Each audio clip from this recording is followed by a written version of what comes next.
तो है गाइस, मैं हूं इसके समा और आज हम सॉल्व करेंगे court forces educational round 109 rated for division 2 का क्वेश्चन डी आर्म चेयर्स। तो ये क्वेश्चन जो है आप आके सबसे पहले यहाँ से ज़रूर पढ़ लीजिएगा, ठीक है। समझने की कोशिश कीजिएगा क्वेश्चन में दिया क्या है और एक बार खुद से ट्राई ज़रूर कीजिएगा सॉल्व करने का, ठीक है। तो क्वेश्चन में क्या दिया है आइए वो जानते हैं। क्वेश्चन में दिया हुआ है कि हमारे पास n चेयर्स है, ठीक है। हमारे पास टोटल n चेयर्स है। अगर कोई चेयर 1 से डिनोटेड है, ठीक है, इसका मतलब है कि वो चेयर पे कोई पर्सन बैठा हुआ। अगर कोई चेयर 0 से डिनोटेड है, इसका मतलब है कि वो चेयर एम्प्टी है, ठीक है। एक चेयर पे सिर्फ एक ही पर्सन बैठ सकता है, ठीक है। हमारे पास टोटल n चेयर्स है, ठीक है।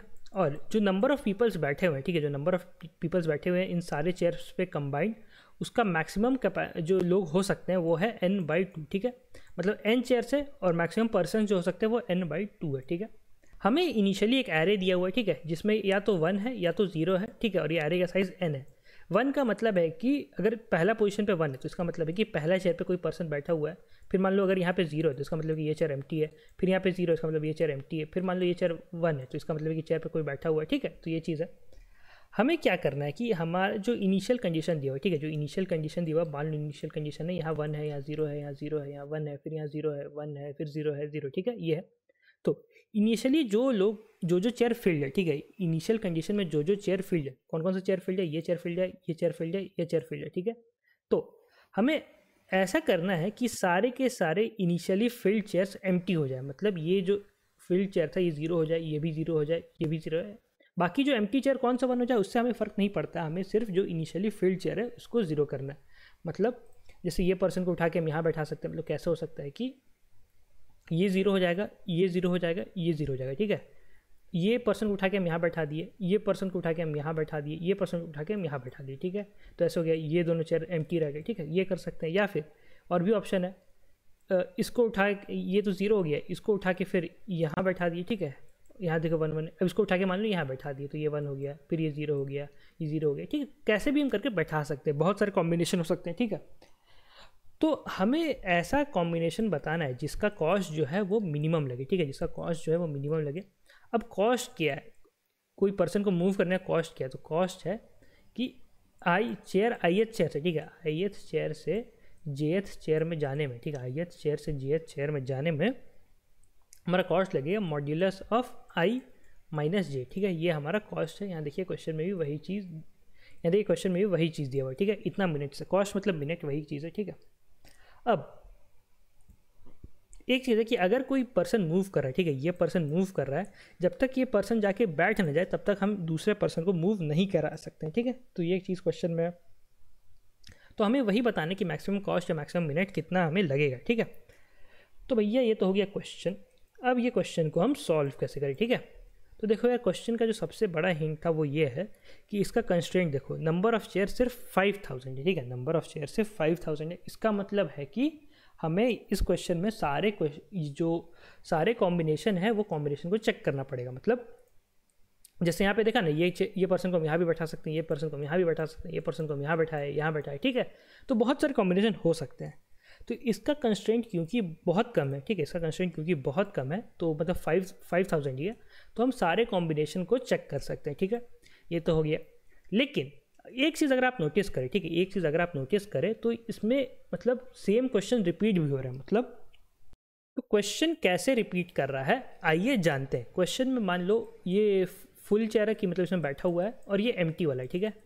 तो मान लो 4 लोग बैठे हुए, 1 2 3 4, और 4 लोग एम्प्टी है, 4 चेयर मतलब एम्प्टी है, मतलब 1 2 3 4, या इसको 5 मान लो, ठीक है, ये 5 हो गया। तो इसमें देखो बहुत कॉम्बिनेशन हो सकता है। मतलब हम 1 को जो है 1 पे बैठा दिए, 2 को 2 पे बैठा दिए। अब मान लो 3 को हमने 4 पे बैठा दिया। एक कॉम्बिनेशन ऐसा हो गया। ये 4 को आगे जो ऑपरेशन उसको छोड़िए, उसको इग्नोर भी मारिए, ठीक है। अब देखो ये 1 को 2 पे बैठाए, 2 को हम 3 पे बैठाए और 3 को वापस हम 4 पे बैठाए। तो ये एक और कॉम्बिनेशन हो सकता है। और उसका फिर जो आगे ऑपरेशन होगा हो गई, ठीक है, इसको इग्नोर मारिए। तो यहाँ देखिए 2 ऑपरेशन हुआ, मतलब 2 कॉम्बिनेशन हुआ। एक ये वाला कॉम्बिनेशन जैसे 1 पे हम 1 को बैठाए, 2 को हम 2 पे बैठाए, ठीक है। ये 1 वाला फुल वाला चेयर है और ये 1 एम्प्टी वाला चेयर है, ठीक है। दोनों अलग अलग चेयर, इसमें कंफ्यूज मत होइएगा, ठीक है। तो एक कॉम्बिनेशन हो गया। तो देखो यहाँ का हमने कॉस्ट निकाल लिया, फिर हमने यहाँ का कॉस्ट निकाल लिया। अब फिर हम यहाँ जब 3 से 4 पे बैठा रहे, ठीक है, 3 को जब हम 4 पे बैठा रहे हैं तो इसका ही कॉस्ट निकाल लिया, और इसके बाद जो आगे जो होगा, ठीक है, जो आगे ऑप्टिमल तरीका होगा जिसमें मिनिमम कॉस्ट लग रहा है, वो तो कोई एक ही तरीका होगा, समझ रहे हो ना, वो तो कोई एक ही तरीका होगा। तो एक बार हमने चलो मान लो ये कैलकुलेट कर लिया, इसके आगे का जितना ऑपरेशन है अब चलो मान लो हम लोग कैलकुलेट कर लिए, ठीक है। अब हम आएंगे दूसरा कॉम्बिनेशन पे कि 1 को हम 2 पे बैठा रहे हैं, ठीक है, तो इसको कैलकुलेट कर लिया।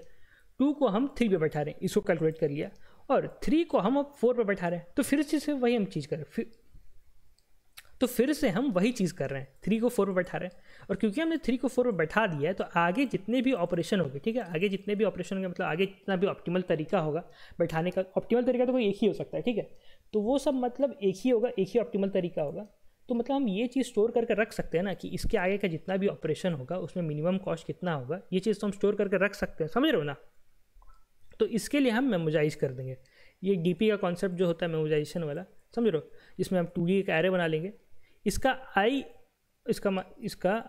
और जे, इसमें क्या स्टोर होगा, ए ऑफ आई और जे, इसमें क्या स्टोर होगा कि ith पर्सन को, मतलब ith बैठा हुआ पर्सन को, मतलब थर्ड पर्सन को, ठीक है, 4th या jth एम्प्टी चेयर, मतलब 4th एम्प्टी चेयर पे बैठाने का क्या कॉस्ट लग रहा है, तो ये चीज़ हम जैसे स्टोर करके रख सकते हैं, ठीक है। और उसको दोबारा जब सेम सब प्रॉब्लम एनकाउंटर करें तो दोबारा हम इसको हम यूज़ कर सकते हैं, ठीक है, समझे। तो इसका कोड देखिए आप पक्का समझ जाएंगे, ठीक है, अगर नहीं समझे है तो मैं कोड दिखा देता हूँ। तो देखिए ये रहा इसका कोड, ठीक है। सबसे पहले तो इनपुट वगैरह ले लूँ, यहाँ पे देखो 5000 था तो इसका हमने एक डीपी का 5005 का बना लिया है इसको, ठीक है। तो यहाँ देखिए ये डीपी का एरे को हमने इनिशियलाइज कर दिया -1, काउंट को 0 कर दिया। यहाँ पे देखो सब इनपुट वगैरह ले रहे हैं।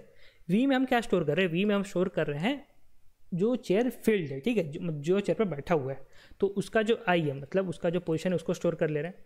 और V1 में स्टोर हो रहा है जो चेयर एम्प्टी है, ठीक है, तो ये चीज़ हो रहा है।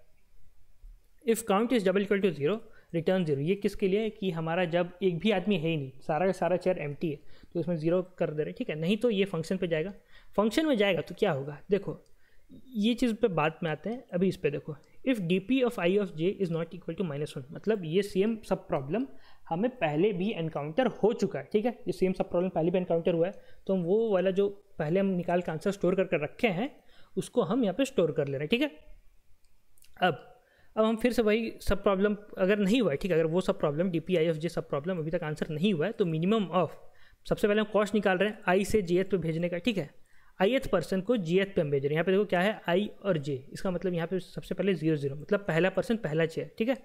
तो पहला पर्सन को हम पहला एम्प्टी चेयर पे भेजेंगे, पहला जो बैठा हुआ पर्सन, पहला बैठा हुआ पर्सन को पहला एम्प्टी चेयर पे भेज रहे हैं, ठीक है। इसके लिए प्लस ये हमने बैठा दिया, पहला पर्सन को कर दिया, प्लस MSP, ये वापस वो फंक्शन का i+1 j+1, मतलब अगला बैठा हुआ पर्सन कॉमा अगला एम्प्टी वाला पर्सन, ठीक है। तो ये सब इंडेक्स है, ठीक है, ये सब इंडेक्स है V के लिए, इंडेक्स के लिए, ठीक है। तो एक ऑप्शन था कि हमने उसको I से jth चेयर पे बैठा दिया, एक ऑप्शन है कि हम I से jth चेयर पे नहीं बैठाए, समझे मतलब क्या करना है। मतलब जैसे कि यहाँ देखो I से jth चेयर पे हमने उसे बैठा दिया, तो अगर हमने बैठा दिया तो ठीक, तो उसको हमने कैलकुलेट कर दिया, नहीं बैठाया तो होगा कि I से j+1 वाले चेयर पर बैठा के देखेंगे, ठीक है। तो वही चीज़ हो रहा है यहाँ पे कि हर कॉम्बिनेशन हम ट्राई करें, ठीक है। तो ये है कि I से J पे हमने बैठा दिया, ये है कि नहीं बैठाया, फिर अगला चेयर पे हम ट्राई मार रहे हैं, ठीक है। तो यही चीज़ हो रहा है, और लास्ट में रिटर्न DPI ऑफ J कर दे रहे हैं, फिर वापस फंक्शन कॉल होगा वैसे ही कर करके। और ये दोनों जो बेस केस है जो रिकर्सन कॉल के लिए, ये किसके लिए कि अगर I का जो साइज़ है वो V का साइज़ से ज़्यादा हो जाए, मतलब हमारे पास मान लो 5 लोग थे, ठीक है। हमारे पास सारा का सारा I हमने ख़त्म कर दिया, सारा का सारा मतलब ये सारा का सारा जो मतलब V का साइज़ 5 है, ठीक है। तो अगर मान लो 6 हो गया तो हमारे पास और लोग बैठाने के लिए है ही नहीं, इसीलिए रिटर्न 0 कि हम लोग को बैठा ही नहीं सकते हैं, समझ रहे हो ना, बस इतना ही था। और ये किसके लिए कि J का साइज़ V डॉट साइज़ से ज़्यादा या इक्वल हो गया, मतलब इसमें क्या सीन होगा कि हमारा चेयर ख़त्म हो गया, ठीक है, हमारा चेयर ख़त्म हो गया, मतलब हमारे पास मान लो 6 एम्प्टी चेयर थे, ठीक है। हम मान लो 5वां आदमी को 7वां चेयर पर बैठाना चाह रहे हैं, तो ये तो कभी पॉसिबल नहीं होगा ना। तो क्योंकि ये पॉसिबल नहीं होगा तो हम क्या रिटर्न कर रहे हैं, इंट का मैक्स वैल्यू, ठीक है, इंट का मैक्स वैल्यू रिटर्न कर रहे हैं। इससे क्या होगा कि ये ऑटोमेटिकली डिस्क्वालीफाई हो जाएगा, मतलब मैक्स क्या ले मिनिमम ले रहे हैं ना, तो ये जो इंट मैक्स रिटर्न हो गया तो ऑटोमेटिकली दूसरा वाला सेलेक्ट हो जाएगा, ठीक है। तो इसके लिए था, तो ऐसे ये काम कर रहा है। अगर आपको समझ में नहीं आया तो आप एक बार ड्राई रन करके देखिएगा। ये रिकर्शन और DP का आपको थोड़ा सा कॉन्सेप्ट आना चाहिए इस क्वेश्चन के लिए, ठीक है, ऐसे आपको हो सकता है समझ में ना आए, तो यही था।